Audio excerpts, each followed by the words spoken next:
नमस्ते दोस्तों, मैं हूँ सुगंधा और आप देख रहे हैं डेली विद सुगंधा। चलिए शुरू करते हैं आज का ब्लॉग। तो आज मेरा दूसरा दिन है ब्लॉग का, जो कि तो आज मैं काफ़ी लेट से उठी थी। तो जब तक मैं उठी थी तो मम्मी ड्यूटी जा चुकी थी। तो फिर मैं भी सोचती हूँ कि चलो फ्रेश वगैरह होकर आराम से फिर मैं किचन जाती हूँ, क्योंकि चाय तो उठने के बाद तो चाय तो पीना होता है। तो मैं सोचती हूँ कि चलो चाय बना लेती हूँ और मम्मी आएंगी तो फिर उनको भी बना कर दे देंगे, क्योंकि वो 8 बजे नाश्ता करने आती हैं तो उसी टाइम वो चाय भी पी लेती हैं। तो मैं चाय बना लेती हूँ। और मेरे ब्लॉग में सिर्फ 2 ही लोग दिखेंगे, मैं, मम्मी। इसके अलावा कोई यहाँ पे अभी फ़िलहाल तीसरा नहीं दिख सकता है, क्योंकि यहाँ पे मैं मम्मी सिर्फ रहती हूँ। तो मैं चाय बनने के लिए दे देती हूँ। फिर उसके बाद मम्मी आ जाती हैं तो मम्मी को गर्म पानी पीना था तो मैंने मम्मी को गर्म पानी करके दिया। फिर मैं सब्ज़ी भी काट ली। फिर मैं मम्मी को जाकर पानी दी, क्योंकि उनको दवाई खाना था। तो फिर मम्मी दवाई खाई। उसके बाद फिर मैं मम्मी के लिए चाय भी चढ़ा दी। मुझे लगा था कि मम्मी सुबह में चाय पीकर चलेंगे। मम्मी बोली मम्मी चाय पियेंगे? तो मम्मी बोली कि हाँ बना दो, पी लेंगे, क्योंकि सुबह हम नहीं पी कर गए थे। तो फिर मैं मम्मी के साथ सुबह में 2-2 बार मेरा चाय हो गया था। मैं दिखा रही थी इस कप में चाय ठंडा हो जाता है जल्दी, इसमें काफ़ी देर तक गर्म रहता है, इसलिए मैंने दूसरे कप में लिया कि काफ़ी देर तक मुझे गर्म रखना था चाय को। और बाहर का वेदर कुछ ऐसा था, क्योंकि सुबह सुबह धूप निकल रहा था, बारिश का मौसम ही नहीं था। तो काफ़ी गर्मी भी था आज का दिन। और फिर मैं चाय पी लेती हूँ। यहाँ पे मैं कुछ लाइन्स बोल रही थी, क्योंकि मैं उन पे ध्यान दूँ ना दूँ, लेकिन उन लोग पूरा है कि पूरा नज़र मेरे ऊपर ही रहता है। तो उनके लिए एक लाइन है, त्याग का अभ्यास करो, जो आज साथ है वो कल नहीं होगा। कोशिश करो कि सुकून का ताल्लुक किसी शख्स से ना हो। आत्मसम्मान बहुत कीमती चीज़ है। कोई हाथ छुड़ाए तो हाथ उसी टाइम छोड़ देना चाहिए। अपना सफ़र अकेले ही ठीक है। बेवजह उम्मीद रखना अच्छी बात नहीं है। तो मुझे तो किसी से उम्मीद नहीं है, लेकिन कुछ लोग ऐसे हैं जो मुझसे बहुत उम्मीद रखते हैं कि सुगंधा ये कर देगी, वो कर देगी। लेकिन अब मैंने ना कहना सीख लिया है, क्योंकि जब कोई मेरे लिए नहीं कर सकता तो मैं भी किसी के लिए नहीं कुछ करूँगी, है कि नहीं। यहाँ पे मैं एक लाइन और बोलना चाहूँ। खान सर बोले थे कि कोई मेरे लिए एक कदम आगे बढ़ा के दिखाए, उसके लिए मैं 7 जन्म तक आगे खड़ा रहूँगा। तो वही वाली बात है। फिर मम्मी नाश्ता वगैरह करके वो चली गई थी ड्यूटी। फिर मैं सोच रही थी कि मैं भी जाकर नहा वहा लेती हूँ। फिर उसके बाद फिर मुझे खाना भी बनाना था दोपहर का।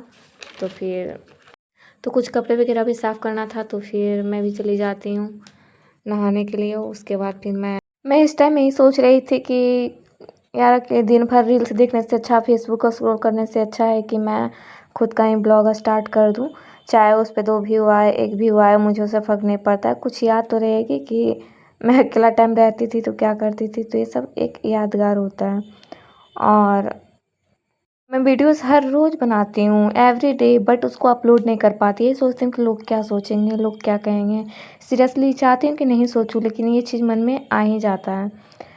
फिर मैं नहा लेती हूँ, फिर क्योंकि 12 बज चुके होते हैं। फिर मैं खाना बनाने के लिए भी मुझे खाना भी बनाना था। तो खाना बनाने से पहले मैं बहुत बार सोचती हूँ क्या बनाऊँ, मम्मी को क्या पसंद आएगा। मैं ये बोल रही थी कि इतना अमरूद ख़त्म हुआ नहीं। आज मम्मी फिर ड्यूटी से इतना सारा अमरूद लेकर आ गई, क्योंकि मैं तो खाती ही नहीं हूँ। और बहुत अमरूद ख़राब हो जाता है यार, उसको फेंकना पड़ता है लास्ट में। मैं मम्मी को बोलती हूँ कि रोज़ मत लाया करो, क्योंकि मैं तो खा नहीं सकती, क्योंकि बहुत हार्ड होता है ये। फिर उसके बाद मैं आ जाती हूँ किचन, क्योंकि मुझको खाना बनाना होता है। और मैं दूध चढ़ा के मैं उधर बैठ गई थी। तो काफ़ी दूध मेरा बर्बाद भी हो गया था, क्योंकि याद ही नहीं रहा था कि मैं दूध भी गर्म करने के लिए दी हूँ। फिर उसके बाद मैं सोचती हूँ चलो खाना बना लेती हूँ।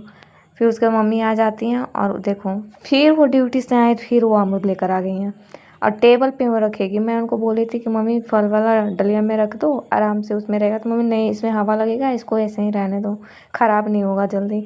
तो मम्मी एक एक करके टेबल पे ही रख रही थी। तो फिर मम्मी कुछ ऑफिस का कागज़ वगैरह निकाल रही थी। गाइज़ मैं अभी उतना फ्रेश से नहीं बोल पाती हूँ, तो थोड़ा इग्नोर कीजिएगा। और क्या, क्योंकि धीरे धीरे सीखूंगी कि कैसे व्लॉगिंग में एक्सपर्ट जैसा बोलना चाहिए, नहीं बोलना चाहिए। मैं चाहती हूँ कि बोलूँ, लेकिन समझ में नहीं आता। तो फिर मम्मी का कुछ एप्लीकेशन था जो कि मैं अलमारी में रख दी थी, मम्मी खोज रही थी, तो फिर मैंने निकाल कर दिया। तो फिर उनको कुछ चेक करना था, किसका ड्यूटी किस टाइम में नहीं है, वही सब वो चेक कर रही थी। और कुछ एप्लीकेशंस आए थे छुट्टी के लिए कि छुट्टी कब देना है, नहीं देना है। तो वही सब, तो ही मम्मी बोल रही थी कि एक बार में हर इंसान जाना चाहता है छुट्टी में, और कैसे सब कुछ। फिर मम्मी अपनी फ्रेंड को कॉल की मार्केट जाने के लिए। मम्मी बोली चलो मार्केट। फिर मम्मी बोली कि चलो तुम भी चलो। मैं बोली थी नहीं जा रही क्योंकि धूप बहुत था। मम्मी बोली कि रूम पे अकेला बैठ के क्या करेगी, फिर तो तुम 10 दिन में घर ही चली जाएगी, चलो घूम लेना कम से कम। फिर मैं भी उठ गई कि चलो यार, फिर तो 10 दिन के बाद घर में अकेला ही रहना। तो फिर मैं, देखो मेरा मेकअप बॉक्स कितना छोटा है, और इससे मैं निकाल के थोड़ा सा कुछ करूँगी। आईब्रो पेंसिल जो कि मेरा फेवरेट है। मैं फेस पे क्रीम वगैरह लगाऊँ ना लगाऊँ, लेकिन आईब्रो पेंसिल मेरा हमेशा टच में चाहिए। और ये आज क्या हुआ, आज के दिन जब मैं मार्केट गई तो काफ़ी ज़्यादा लोग मेरे बाल को बोले थे इतना अच्छा बाल है, सॉफ्ट है, इतना लंबा है। और फर्स्ट टाइम जब मैंने 2023 में अपने बाल को कटवाया था, जो बहुत लंबा था, मतलब घुटने से भी नीचे थे। ये तो सेकेंड टाइम में मेरा इतना बड़ा है, बट बहुत तारीफ़ हुआ है मेरे बाल का। और मैं सोच रही थी कि मैं कटवा लूँ, लेकिन लोग कटवाने नहीं देते, बोलते मत कटवाओ, बाल से ही अच्छा लगता है तुम्हारा फेस। तो फिर मैं बाल को छोड़ ही दी। फिर ये बोलती हूँ सरकार का दिमाग घुटने में होता है, ये बाथरूम में ये सब लगता है और ये अलमारी में लगा दिया है। बहुत बेकार लगता है ये चीज़। वीडियोस में भी अच्छा नहीं आता। यहाँ पे मैं सोच रही हूँ कि पर्दा लगा दूँगी, क्योंकि वीडियोस में बिल्कुल अच्छा नहीं लगता, और ये तो बिल्कुल वीडियोस में लेना अच्छा नहीं लगता है।